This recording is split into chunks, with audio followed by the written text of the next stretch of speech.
আসসালামু আলাইকুম এভরিওয়ান। আশা করি সবাই ভালো আছেন। আমি আজকে আপনাদের সাথে শেয়ার করব ছোট বড় সবার পছন্দের বাংলাদেশি রেস্টুরেন্ট স্টাইলে চিকেন এগ মাসালা পাস্তা।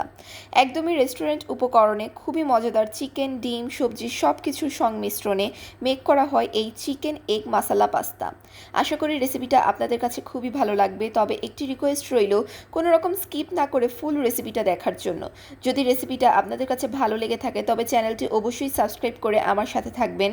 আর এরকম নিত্য নতুন রেসিপি পেতে চ্যানেলটি সাবস্ক্রাইব করার পর পাশে থাকা বেল আইকনটি ক্লিক করে অল ভিডিওতে ক্লিক করে দিবেন।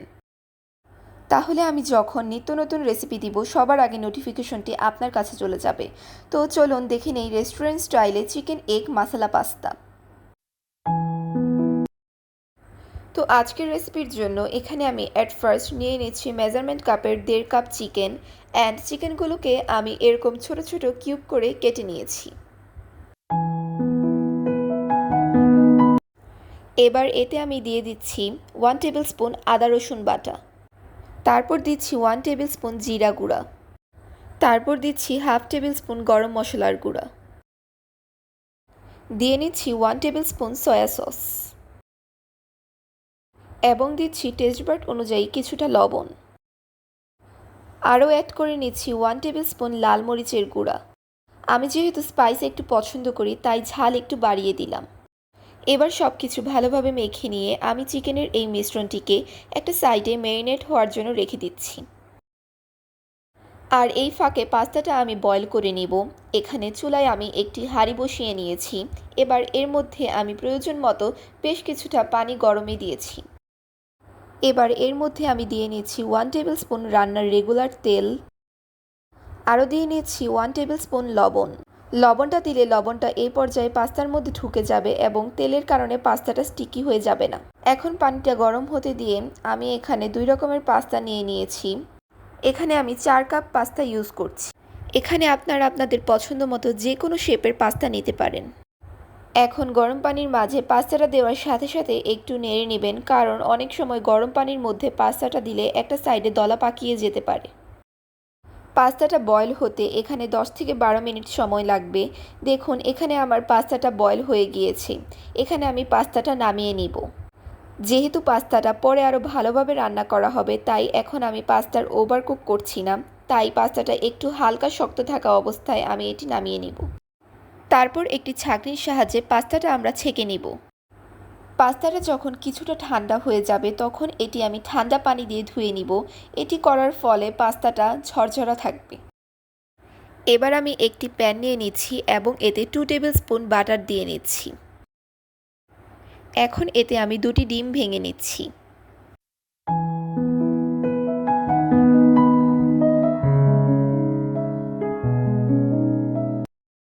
তারপর চুলাটা মিডিয়াম হিটে রেখে আমরা ডিমগুলোকে ভালোভাবে স্ক্র্যাম্বল করে নিব।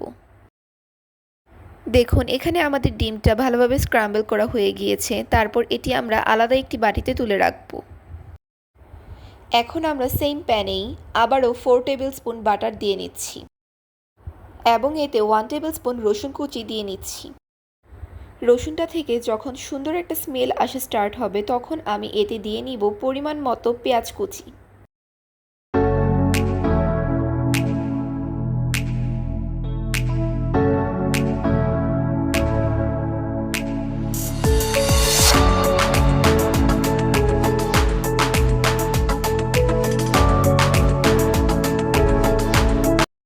তারপর পেঁয়াজটা আমরা ভালোভাবে ভেজে নিব।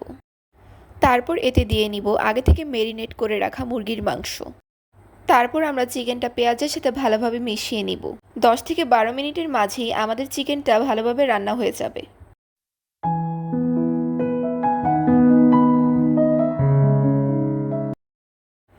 এখন এতে আমরা দিয়ে দিচ্ছি 1 টেবিল স্পুন অরিগ্যানো পাউডার। এটি কিন্তু কোনোভাবেই স্কিপ করা যাবে না, এটা ছাড়া রেস্টুরেন্ট টেস্ট কোনোভাবেই আসবে না। তারপর চিকেনটা ভালোভাবে কুক হয়ে গেলে এটি আমরা আলাদা একটি প্লেটে তুলে রাখব। এখন সেম প্যানেই আমরা 2 টেবিল স্পুন বাটার দিয়ে নিব। তারপর এতে দিয়ে নিচ্ছি হাফ কাপ গাজর কুচি। গাজরটা আমি 2 থেকে 4 মিনিট ভালোভাবে ভেজে নিব যেন গাজরের কাঁচা স্মেলটা চলে যায়। এখন আমরা এতে চিলি সস ইউজ করব। রেস্টুরেন্টে অলওয়েজ বেস্টের চিলি সসটা ইউজ করা হয়, আপনারাও ট্রাই করবেন এটি ইউজ করার জন্য। এখানে আমি হাফ কাপের মতো চিলি সস ইউজ করেছি। পাস্তাতে সাধারণত সসটা একটু বেশি পরিমাণে ইউজ করা হয়। এখন আমি এতে একটি বড় সাইজের ক্যাপসিকাম কেটে দিয়ে নিচ্ছি এবং এতে হাফ কাপের মতো টমেটো দিয়ে নিচ্ছি। আপনারা এখানে যে কোনো সবজি ইউজ করতে পারেন। এবং 4 থেকে 5টা কাঁচামরিচ ছোট ছোট করে কেটে দিয়ে নিব। এখন আমরা সব কিছু ভালোভাবে মিশিয়ে নিয়ে 4 থেকে 5 মিনিট কুক করে নিব। তারপর এতে দিয়ে নিব আগে থেকে রেডি করে রাখা চিকেন এবং সব কিছু ভালোভাবে মিশিয়ে নিব। তারপর এতে অ্যাড করে নিব কিছু ধনেপাতা। এখন এখানে আমরা আগে থেকে বয়েল করে রাখা পাস্তাটা ঢেলে দিব এবং পাস্তার সাথে সকল উপকরণ ভালোভাবে মিশিয়ে নিব। তারপর এখানে 1 টেবিল স্পুন লবণ দিয়ে নিব এবং স্ক্রাম্বল করা এগ এতে দিয়ে দিব এবং হাফ টেবিল স্পুন চিনি দিয়ে নিব। চিনিটা কিন্তু অবশ্যই স্কিপ করা যাবে না। তারপর আমরা সব কিছু ভালোভাবে নেড়েচেড়ে মিশিয়ে নিব। এই পর্যায়ে আমি এতে আবারও দিয়ে নিয়েছি 1 টেবিল স্পুন অরিগ্যানো পাউডার। বেশি করে ফ্লেভার আনার জন্য এটা লাস্টেও ইউজ করতে হয়। তারপর সব কিছু ভালোভাবে নেড়েচেড়ে নিব এবং এই পর্যায়ে এখানে অ্যাড করে নিব হাফ কাপ মোজারেলা চিজ। চেষ্টা করবেন চিজটা একটু বেশি পরিমাণে ইউজ করার জন্য, তাহলে পাস্তাটা আরও বেশি ইয়াম্মি হবে। যখন চিজটা মেল্ট হয়ে যাবে তখনই আমরা পাস্তাটা চুলা থেকে নামিয়ে নিব এবং পাস্তাটা কিন্তু অবশ্যই আমরা গরম গরম সার্ভ করে নিব।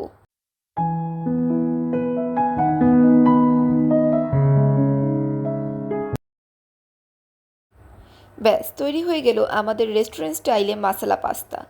আমার রেসিপিটা আপনাদের কাছে কেমন লেগেছে সেটা কিন্তু কমেন্টে জানাতে ভুলবেন না। ভালো মন্দ যেটাই হোক আপনাদের কাছে ফিডব্যাক আশা করি। যারা আমার চ্যানেলটা এখনও সাবস্ক্রাইব করেননি তারা অবশ্যই চ্যানেলটা সাবস্ক্রাইব করে পাশে থাকবেন এবং অবশ্যই একটি লাইক দিয়ে দিবেন। তো আজকে আমি রেসিপিটা এখানেই শেষ করছি। সবাই ভালো থাকবেন। আল্লাহ হাফেজ। আসসালামু আলাইকুম।